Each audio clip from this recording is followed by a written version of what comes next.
તમારી સાથે એ વાત કરીશું કે આ વડાપાઉં ગર્લ ચંદ્રિકા દીક્ષિત કોણ છે અને એ આટલી ફેમસ કેવી રીતના થઈ।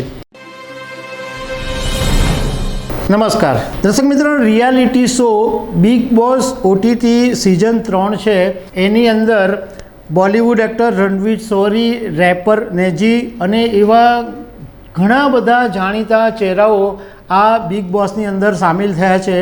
અને એમાં એક એવું નામ પણ છે કે જે છેલ્લા કેટલાક સમયથી સોશિયલ મીડિયા પર ભારે ચર્ચામાં હતું। એનું નામ છે ચંદ્રિકા દીક્ષિત અને એ દિલ્હીની વડાપાઉં ગર્લ તરીકે ફેમસ છે। અમે તમારી સાથે એ વાત કરીશું કે આ વડાપાઉં ગર્લ ચંદ્રિકા દીક્ષિત કોણ છે અને એ આટલી ફેમસ કેવી રીતના થઈ।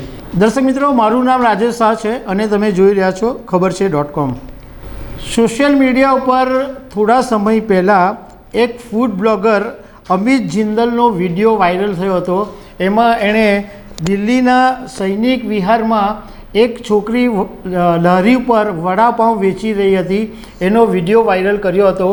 અને એ વિડીયો જ્યારે સોશિયલ મીડિયામાં વાયરલ થયો ત્યારે આ છોકરી રાતોરાત ફેમસ થઈ ગઈ અને એ પછી એની વડાપાઉંની લહેરી પર લોકોની લાઈન લાગવા માંડી। આ છોકરી એટલી બધી ફેમસ થઈ ગઈ અને અત્યારે જ્યારે એ બિગ બોસ ઓટીટીમાં ગઈ છે ત્યારે એણે ગાર્ડનમાં બેઠા બેઠા જે વાત કરી કે હું એક દિવસની અંદર દિલ્હીમાં જે વડાપાઉંની લહેરી પર હું જે વડાપાઉં વેચું છું એમાંથી રોજના 40,000 રૂપિયાની કમાણી કરું છું। મતલબ કે એ મહિને 12 લાખ રૂપિયાની કમાણી કરે છે। એટલે લોકોને એ જાણવામાં રસ પડ્યો કે આ ચંદ્રિકા દીક્ષિત છે કોણ। તો આ જે છોકરી છે ચંદ્રિકા દીક્ષિત એ મૂળ ઇન્દોરની વતની છે। એને એની જે જિંદગીના સંઘર્ષો હતા એ બાળપણથી જ શરૂ થઈ ગયા હતા, કારણ કે નાનપણમાં જ એણે એના માતા પિતા ગુમાવી દીધેલા અને એ એની નાનીના ઘરે રહીને ભણતી હતી। એવું કહેવાય છે, એણે ઇન્ટરવ્યૂમાં બી કીધું છે કે એની નાનીએ એને એકદમ મજબૂત બનાવી દીધેલી। એ પછી એ આજીવિકા શોધવા માટે દિલ્હી આવી અને દિલ્હીમાં એણે હલ્દીરામ જે કંપની છે એમાં જોબ કરી અને એ સમય દરમિયાન એને એક યુગમ ગેરાની સાથે સંપર્ક થયો અને એની સાથે લગ્ન કર્યા। પતિ પત્ની બંને નોકરી કરતા હતા। એનો જે પતિ યુગમ ગેરા છે એ નોકરી કરતો હતો। હવે એક દિવસ બન્યું એવું કે એમનો 1 વર્ષનો પુત્ર છે રુદ્રાક્ષ, એને ડેન્ગ્યુ થયો હતો। તો તે વખતે આ બંને પતિ પત્નીને એવું થયું કે આવા નોકરી કરવીને એ કરવું તો આપણે પરિવારને સાચવી નથી શકતા, તો બંને જણાએ નોકરી છોડી દીધી।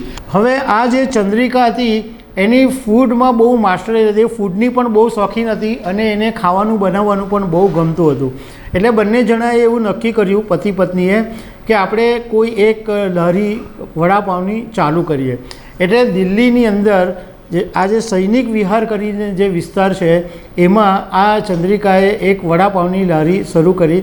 એમ મુંબઈના જે ફેમસ વડાપાઉં હોય છે એ એને વેચવાની શરૂઆત કરી, પરંતુ આ જે દિલ્હીનો વિસ્તાર હતો એમાં મુંબઈના વડાપાઉં ખાવાનો લોકોને બહુ કંઈ ખાસ ઇન્ટરેસ્ટ નહોતો, એટલે એટલો બધું એની લારી ચાલતી નહોતી। પરંતુ સોશિયલ મીડિયામાં જ્યારે એનો વિડીયો વાયરલ થયો અને રાતોરાત ચંદ્રિકા ફેમસ થઈ ગઈ પછી ઘણા બધા લોકો એના વડાપાઉં ખાવા માટે આવ્યા અને એ દિલ્હીની ગલીઓ ગલીઓમાં ફેમસ થઈ ગઈ। એ પછી તો એણે પીતમપુર કરીને જે એક વિસ્તાર છે ત્યાં પોતાની મોટી એક દુકાન પણ લીધી અને એણે હમણાં એક 70 લાખ રૂપિયાની મસ્ટંગ કાર પણ ખરીદી હતી।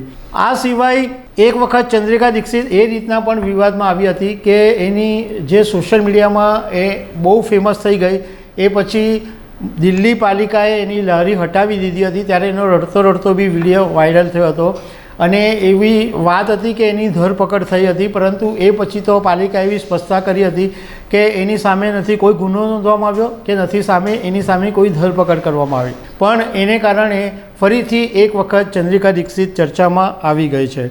હવે જ્યારે એ ઓટીટીમાં એટલે બિગ બોસમાં આવી ગઈ છે ત્યારે ફરીથી એક વખત આ ચંદ્રિકા દીક્ષિત ફેમસ થઈ ગઈ છે।